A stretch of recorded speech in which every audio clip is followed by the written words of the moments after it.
I still remember the smell of freshly brewed coffee on the mornings when everything felt simple. We used to sit together at that small wooden table by the window, sunlight falling across the plates, the radio humming softly in the background. He would smile, sometimes half awake, and tell me about his plans for the day. I would listen, nodding, feeling proud that he still believed I could make his mornings brighter. Back then, I believed love was built out of those small, ordinary moments. We were young once, full of plans we could barely afford. I worked double shifts at the diner while he finished college. We didn't have much, but we had each other and a small rented apartment that smelled like paint and hope. Every payday I'd bring home leftover pie, and he'd laugh, saying, "You're feeding me sugar and dreams." Years passed the way seasons do, quietly, then all at once.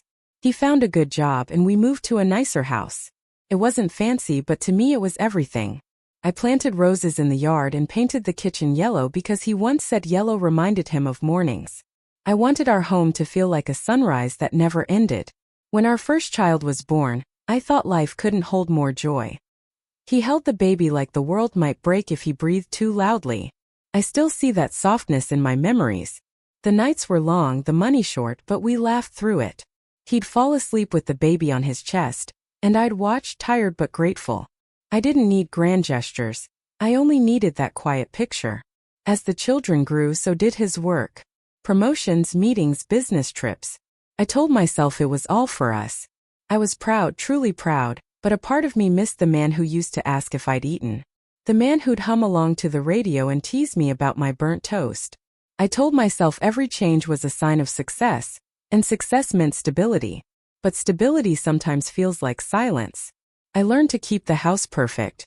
The children always ready, dinners on time. When guests came, he'd introduce me with a smile. "This is my wife, she keeps everything running." Everyone would nod and say how lucky he was. I'd smile too, because it was easier than explaining how invisible that luck sometimes felt. I don't know when I started keeping my feelings folded away like laundry I'd never put out to dry. Maybe it was the day he forgot our anniversary because of a meeting. Maybe it was the evening he came home late and said he'd already eaten. It wasn't anger that settled in me. It was something smaller, quieter. Like dust gathering on the shelves of a house that still looks clean from the doorway. There were still kind days, of course. Birthdays, holidays, those rare weekends when he'd notice how tired I looked and say, "You should rest today." I always answered, "I will." But I never did. There was always laundry, always someone needing something. Always a way to fill the silence so I wouldn't have to face it. Sometimes at night I'd lie awake listening to him breathe, wondering if he still dreamed the way he used to. I'd study his face in the dim light, remembering the boy who once promised me we'd grow old laughing. He kept part of that promise, we did grow old. The laughter, though, faded somewhere between the deadlines and the dishes. Our children became adults before I realized how much of myself I had poured into everyone else. They loved me, I know they did, but they started living their own stories. That's how life goes. You raise them to leave. But when they finally do, the house feels like an echo of everything you gave away. He was still busy, still moving forward. I tried to move with him, but his world grew louder while mine grew smaller. Sometimes we'd have dinner together and talk about the children, the bills, the weather, never about us. He'd nod, distracted, eyes on his phone or the evening news. And I'd smile, pretending not to notice. Pretending it was enough. One afternoon, I found our old photo album while cleaning the attic. There we were, younger, careless, laughing with cake on our faces. I traced the outline of his smile with my finger, wondering if he'd forgotten that version of us, or if I was the only one still holding on.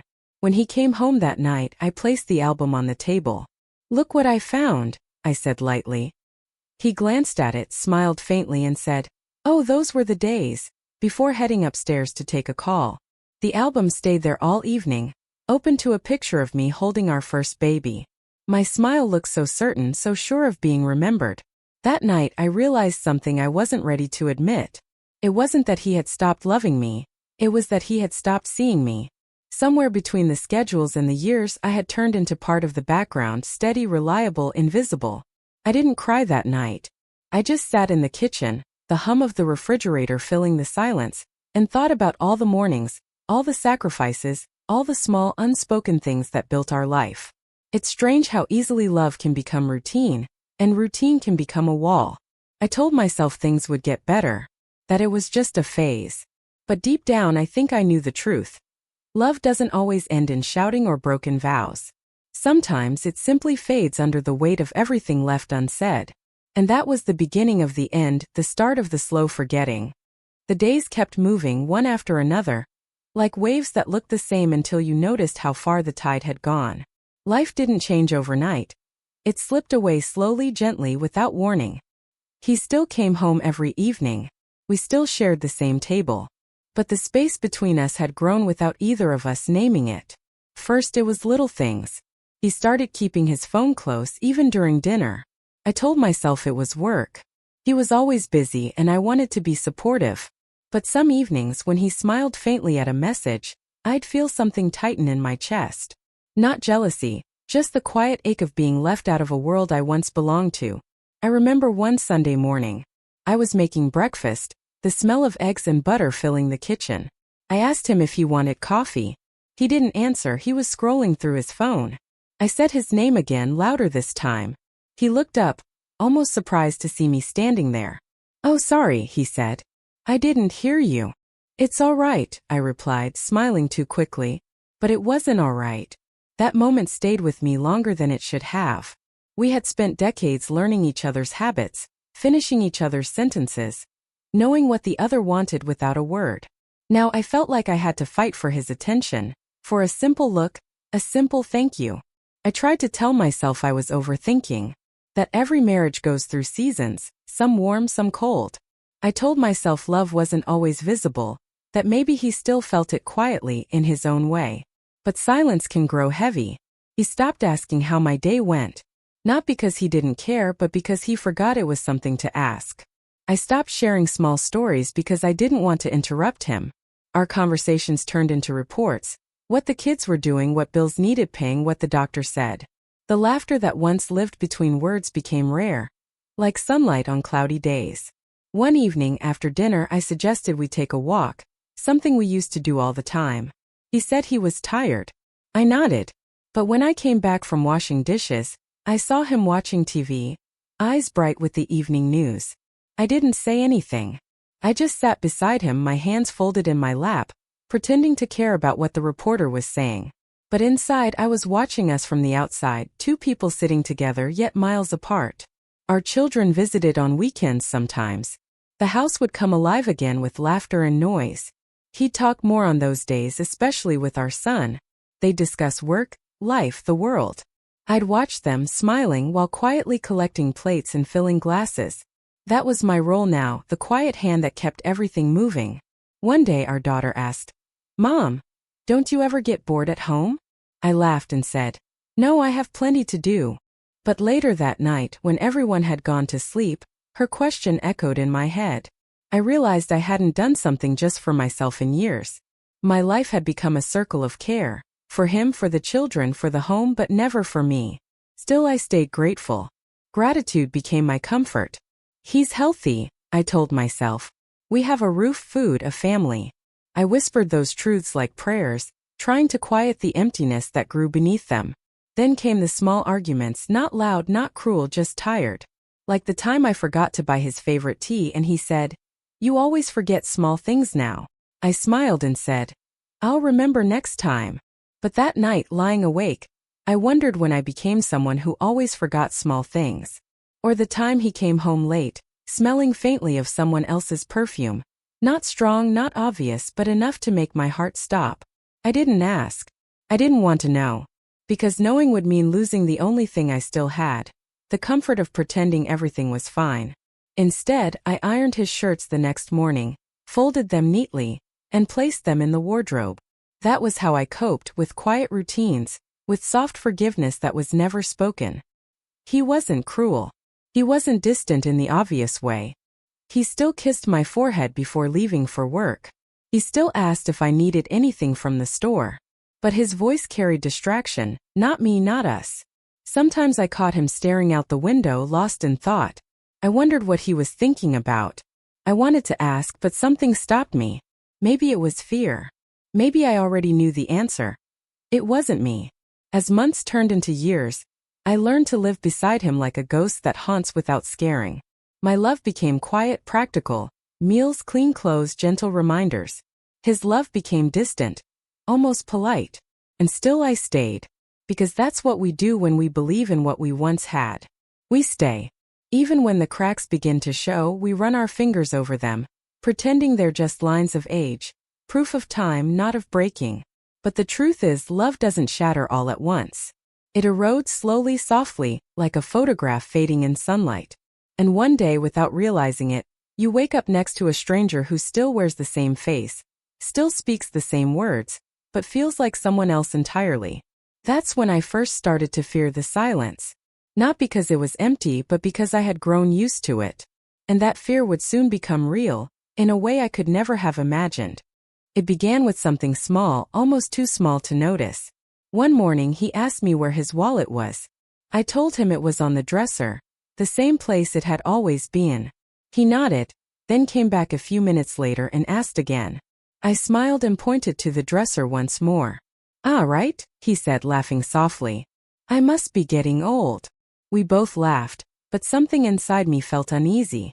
He was always the one who remembered everything, birthdays, appointments, even the dates of old family photos. Forgetting wasn't like him. A few days later it happened again. He left his car keys in the refrigerator. We both joked about it, but I could see the faint confusion in his eyes, like he was trying to understand something that didn't make sense even to him. First I brushed it off. People forget things. Life gets busy. But the small slips began to grow. He would call our daughter by her childhood nickname, then pause, unable to remember her actual name for a moment. He'd start a story at dinner, stop halfway through, and stare at the table as if the words had vanished midair. Are you all right? I asked him once, keeping my voice light. Of course, he said, smiling. Just tired. But the smile didn't reach his eyes. There's a kind of fear that doesn't shout, it whispers. I began noticing everything. How he'd check the same drawer twice. How he'd stand in the hallway, looking around as if trying to remember why he was there. How he'd grow quiet in the middle of conversations, embarrassed by the gaps he couldn't fill. One evening as we sat down for dinner, he looked at me and asked, Did you already tell me this story before? Yes, I said softly. Yesterday. He laughed awkwardly. I guess my memory's taking a little vacation. I forced a smile, but my hands were shaking under the table. It's strange how quickly life can turn. How something so ordinary like forgetting can suddenly feel like a doorway to something much darker. A few weeks later, we went to visit our son. Halfway through the drive, he turned to me and said, Which way is his house again? My heart skipped. We had driven that road for years. He knew every turn, every tree. Just keep straight, I said quietly, trying not to show my fear. That night when we got home, I sat on the edge of the bed, watching him as he undressed. He looked tired, not just from the day, but from something deeper, something I couldn't name. When he turned off the light, I whispered, Do you think maybe we should get you checked? Just to be sure. He sighed. You worry too much. I'm fine. But I wasn't fine. And neither was he. It was a few months later when the truth came crashing in. It was a Sunday morning. I was making breakfast, pancakes, his favorite. He walked into the kitchen, looked at me for a long moment and said, Good morning. Sorry, remind me, have we met before? For a second I thought he was joking. I smiled, waiting for the punchline. But his eyes stayed blank, lost. Have we met before? He repeated softly. My world went quiet. I dropped the spatula. It's me, I whispered. It's your wife. He frowned, confused. My wife. He looked around the kitchen, the same kitchen we had shared for decades, and it was as if he had stepped into a stranger's home. Something broke inside me that morning. Not in a loud, dramatic way, but in a quiet, collapsing way.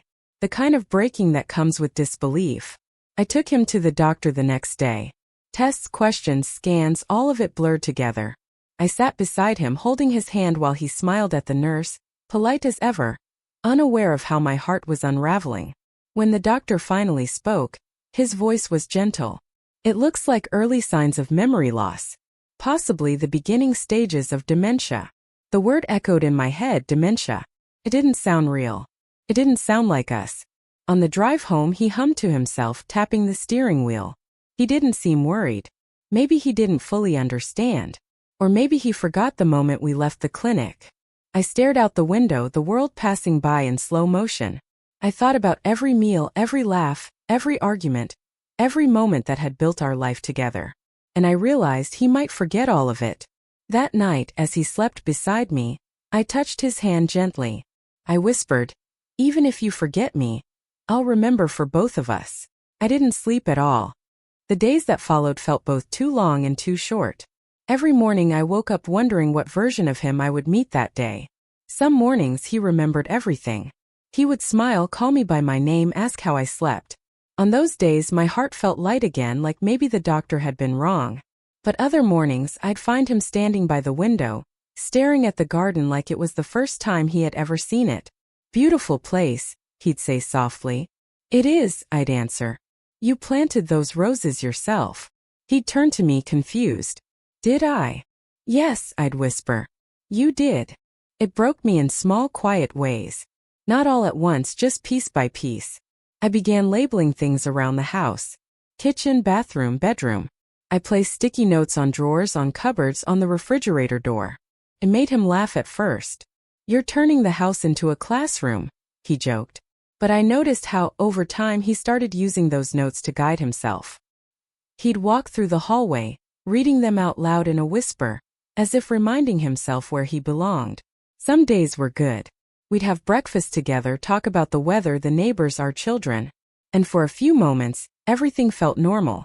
Then he'd pause mid-sentence and ask, "Do we have children?" Every time I smiled and said yes. I told him their names, showed him their pictures. Sometimes he'd smile warmly, saying, "They look familiar." Sometimes he'd cry quietly, ashamed of not remembering. And every time I told him the same thing. "It's all right. You don't have to remember everything. I remember for both of us." Caring for him became my full-time life. I learned his new patterns: when he'd wander, when he'd get restless, when he'd sit quietly for hours staring at nothing. I learned how to speak softly, how to guide him without making him feel small. Love changed its shape. It became patience, repetition, gentleness.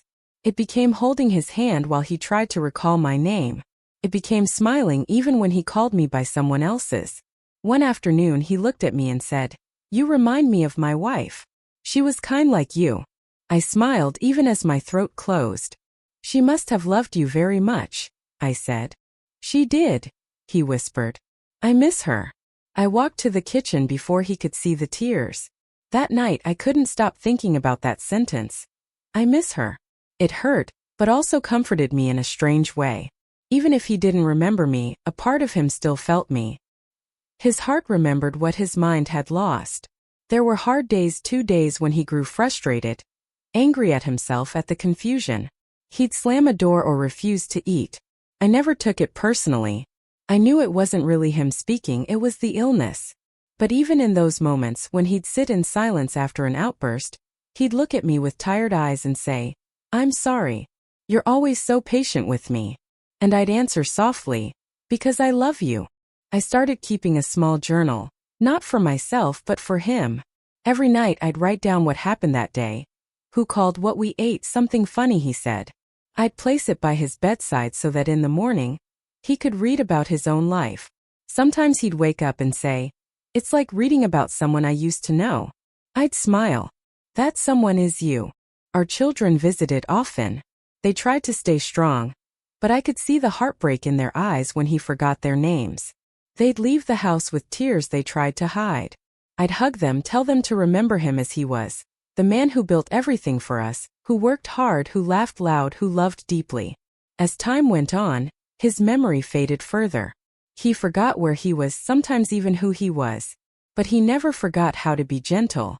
Even on the worst days he'd reach out to hold my hand, his fingers trembling, and whisper, "Thank you for being here."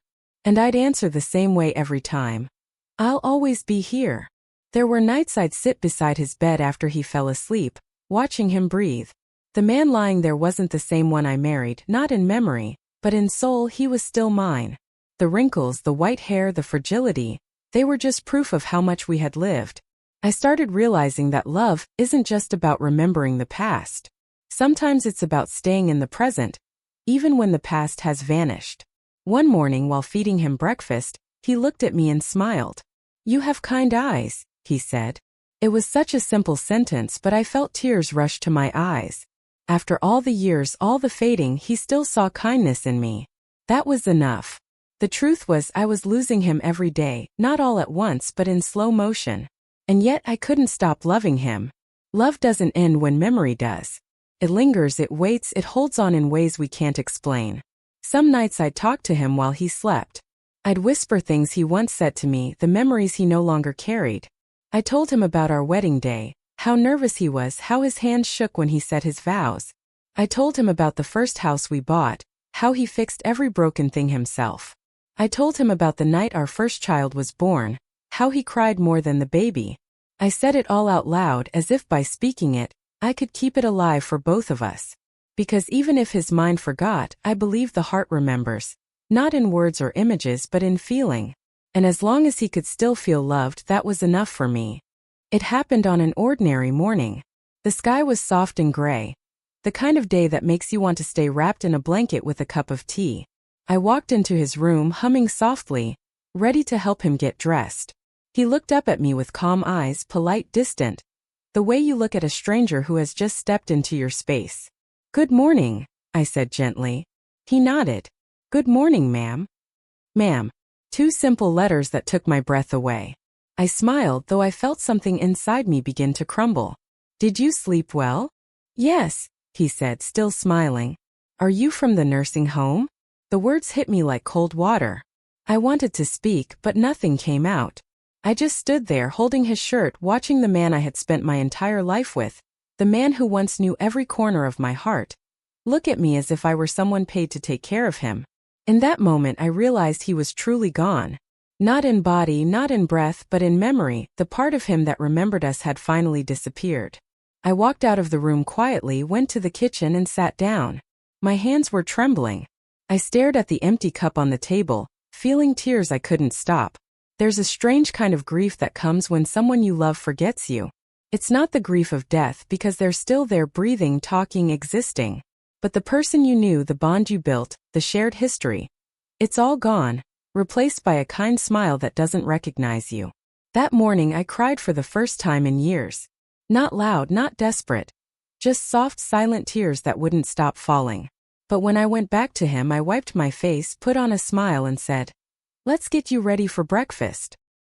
He thanked me as he always did, with that same polite tone. "You're very kind." I smiled. "It's my pleasure."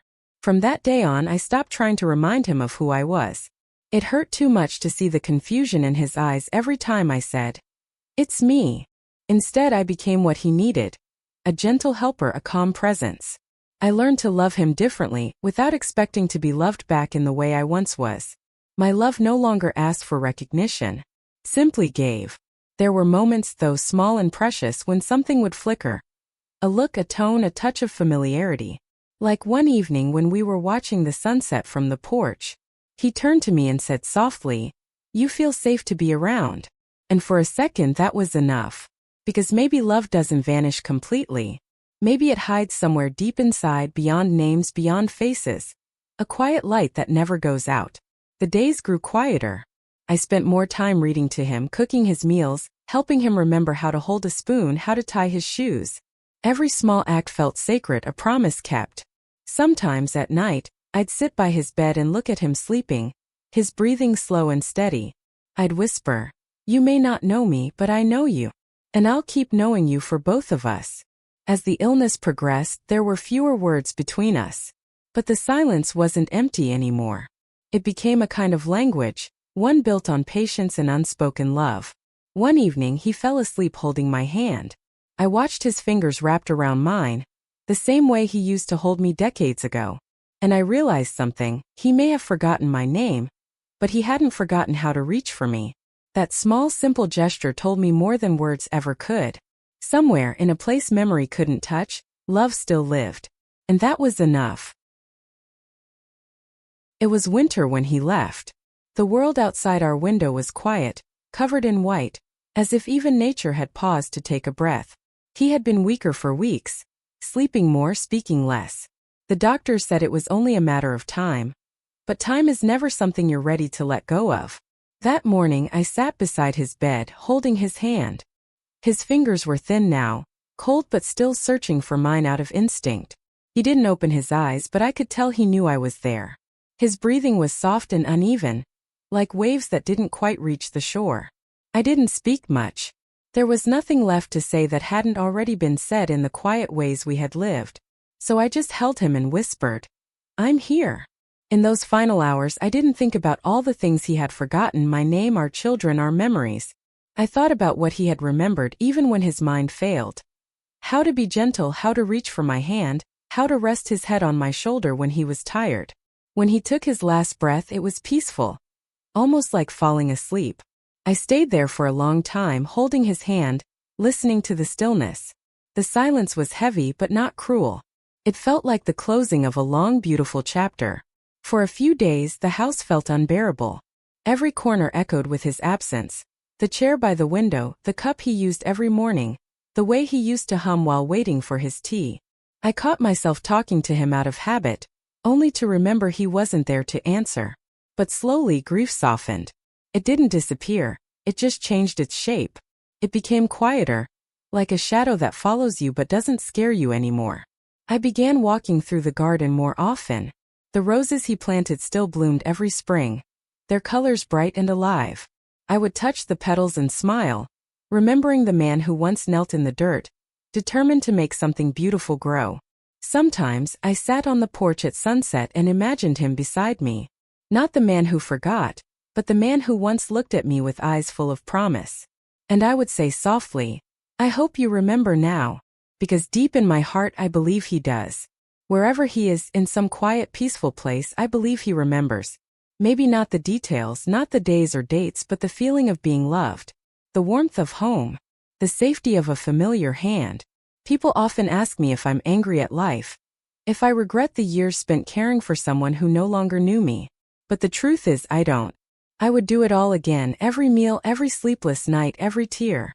Because love isn't measured by how long it's remembered. It's measured by how deeply it's lived. He may have forgotten everything I did for him, but I remember. And that memory is enough to keep both of us alive, in a way that time can never erase. I've learned that love doesn't end when a person forgets. It continues in the small acts, in the patience, in the way you keep showing up even when your name no longer means anything. That's what real love is. Not the grand moments, but the quiet ones that no one sees. Now, when I look back, I don't see tragedy. I see devotion.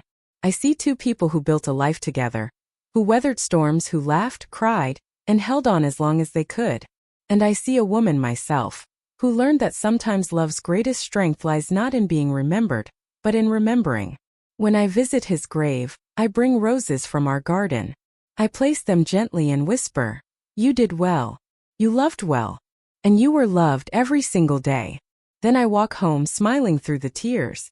Because even though he forgot me in this life, I know when we meet again, somewhere beyond memory and time, he will know me instantly. And this time he'll never forget.